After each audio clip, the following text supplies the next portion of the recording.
Welcome to Tenor Tech, where I solve the problems you didn't even know you had.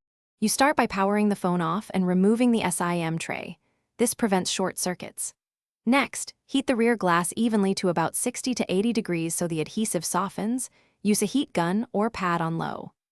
Once warmed, use a suction cup and thin plastic picks to lift one edge, then slide picks around the curve while keeping heat. Make sure to work a small section at a time to prevent cracking the curved glass or damaging internal tape. After removing the back, unscrew and lift out the wireless charging coil and any shielding plates. This exposes the battery and connectors. Carefully disconnect the battery connector first to isolate power, then remove adhesive strips or gently pry the battery free using plastic tools. Metal can puncture cells. Once the old battery is out, clean adhesive residue and compare the new battery connector orientation so you know why alignment matters.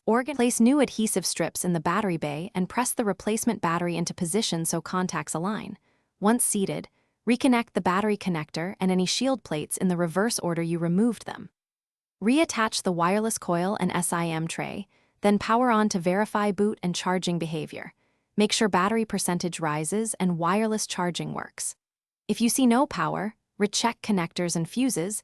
If phone vibrates but won't boot, try disconnecting and reconnecting the battery once more as a troubleshooting step.